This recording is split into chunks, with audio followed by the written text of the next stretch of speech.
This video contains news and analysis related to a recent terror attack in Kashmir. The content may include sensitive visuals and discussions that could be distressing to some viewers. Viewer discretion is advised. We strongly condemn all forms of violence and terrorism. The purpose of the content is solely to inform and create awareness based on verified reports. কাশ্মীরের পাশাপাশি রাজস্থানে ভারত পাক সীমান্তে চাঞ্চল্য। সীমান্তের কাছে 40 স্থানেই 4টি জৈশ-ই মোহাম্মদের তাঁবুর খোঁজ। সতর্ক নজর রাখছে বিএসএফ। কাশ্মীরের পাশাপাশি রাজস্থানে ভারত পাক সীমান্তে চাঞ্চল্য। সীমান্তের কাছে 40 স্থানেই 4টি জৈশ-ই মোহাম্মদের তাঁবুর খোঁজ পাওয়া গেছে। 4টি তাঁবু, যে তাঁবু জৈশ-ই মোহাম্মদের বলে জানা যাচ্ছে। এই মুহূর্তে সতর্ক বিএসএফ এবং কড়া নজরদারিও শুরু হয়েছে। একদিকে কাশ্মীরে যেমন আমাদের নজর ছিল, পেহেলগাঁওয়ে সেখানে একের পর এক খবর আসছে, প্রতিটি মুহূর্তে নজর রয়েছে। আর তার পাশাপাশি রাজস্থানে ভারত পাক সীমান্তে, মানে রাজস্থানের ঠিক যে জায়গাটা 40 স্থান, সেইখানে সীমান্তের কাছে 40 স্থানে 4টি জৈশ-ই মোহাম্মদের তাঁবুর খোঁজ। কিন্তু সেই তাঁবুতে কোন জঙ্গি কি রয়েছে, কারো থাকতে পারে, সব ডিটেল এই মুহূর্তে জানবো। রক্তিম এই মুহূর্তে রয়েছেন টেলিফোন লাইনে। রক্তিম, দেখো 2022 সালে এই 40 স্থান অঞ্চলটা যেটা পাকিস্তানের কাছে অন্তর্ভুক্ত, সেখানে বেশ কয়েক বছর ধরে জলকষ্টে প্রচুর গবাদি পশু মারা যায় এবং সেখানে পাকিস্তান ডেভেলপ করতে চায় এখানে গাছ লাগিয়ে, যাতে সেখানে পরিবেশ সুরক্ষিত করা যায়। আর সেই সুরক্ষার নামেই কিন্তু নতুন একটা ছক তৈরি করলো পাকিস্তান, যেটা ইতিমধ্যেই ভারতের গোয়েন্দার কাছে খবর পৌঁছে গিয়েছে। পেহেলগাঁও হামলার মাঝেই কিন্তু এই রাজস্থান সীমান্ত থেকে 100 কিলোমিটার দূরে, এই রাজস্থান সীমান্ত থেকে 100 কিলোমিটার দূরে পাকিস্তানের যে বাওয়ালপুর আছে, যেখানে জৈশ-ই মোহাম্মদের শিবির থাকে, সেখানে আরো নতুন করে জৈশ-ই মোহাম্মদের 4টে শিবিরের খোঁজ পেয়েছে গোয়েন্দা দপ্তর। এবং গোয়েন্দা দপ্তরের কাছে এই সূত্রে খবর পাওয়ার পর সেখানে বিএসএফ কে, সীমান্ত রক্ষায় বিএসএফ কে কিন্তু সতর্ক করা হয়েছে। বুঝতে পারছি তারা অ্যালার্ট রয়েছেন, তুমি নজর রাখো রক্তিম।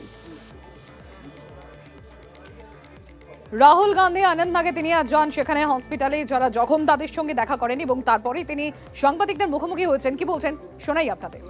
India stands united, stands together so that we can defeat what the terrorists were trying to do. It's sad to see that some people are attacking my brothers and sisters from Kashmir and the rest of the country. And I think it's very important that all of us stand together, stand united, and fight this nasty action that has been taken and defeat terrorism once and for all. Thank you very much. Oh, yeah. Sorry. One second. I came here. I mentioned that I met one of the people who was injured. I also met Chief Minister and LG, and they briefed me about what had happened, and I assured both of them that myself and our party is going to support fully. Thank you very much. অন্যদিকে পেহেলগাঁওয়ে জঙ্গি হামলার দায় এড়ানোর নির্লজ্জ চেষ্টা পাক উপপ্রধানমন্ত্রী তথা বিদেশ মন্ত্রীর। হামলাকারী জঙ্গিদের স্বাধীনতা সংগ্রামীর সঙ্গে তুলনা মোহাম্মদ ইশাক দারের। পাকিস্তান ভাবুন কি করছে, যারা হামলাকারী জঙ্গিরা, যারা এতগুলো মানুষের প্রাণ নিয়ে নিল, সেই জঙ্গিদের কাদের সাথে তুলনা করছেন?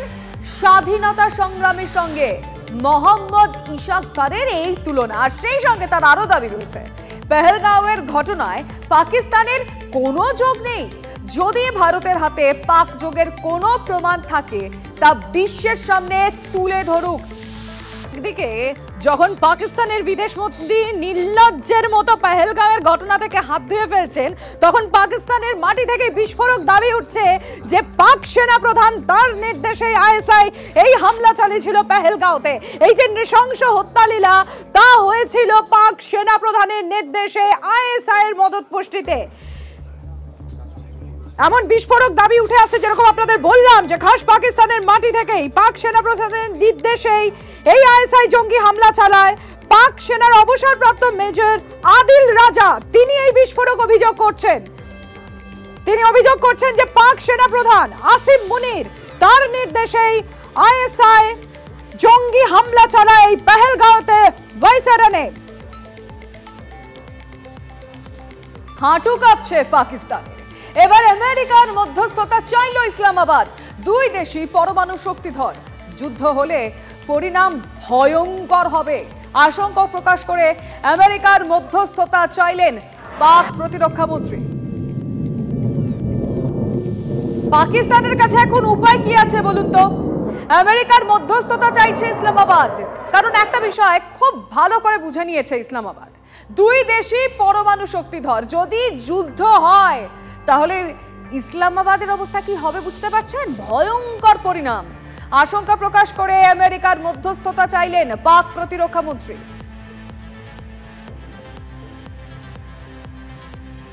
পাকিস্তান এখন ভয় আতঙ্কে রয়েছে কি ভারত যদি হামলা করে পাকিস্তানের উপরে, তখন কিন্তু পাকিস্তান প্রায় টুকরো টুকরো হয়ে যাবে। কেন কি, যদি ভারত হামলা করে আর ওইদিকে বালুচিস্তানের লোকেরা কিন্তু উঠে পড়ে লেগেছে, বালুচিস্তান ও আলাদা হওয়ার চান্স অনেক বেশি, তো পাকিস্তানের অনেকগুলো টুকরো হয়ে যাবে। তো তার জন্যে পাকিস্তানে এখন একটা ভয় হয়ে গেছে, আর সেই ভয়টার জন্য ওরা এখন আমেরিকাকে অ্যাপ্রোচ করছে কি মধ্যস্থতা করার জন্য। কিন্তু ভারতের দৃঢ় বিশ্বাস কি আমরা এবার পাকিস্তানকে একটা শিক্ষা দিয়ে ছাড়বো। ইসলামাবাদ যতই দরবার করুক আমেরিকার কাছে মধ্যস্থতার জন্য, কিন্তু না, তাতে ছিঁড়ে ভিজবে না। কারণ এই যে পেহেলগাঁওয়ের ঘটনা, সেই ঘটনার তীব্র নিন্দা করে ইতিমধ্যেই আমেরিকা ভারতের পাশে থাকার বার্তা দিয়েছে।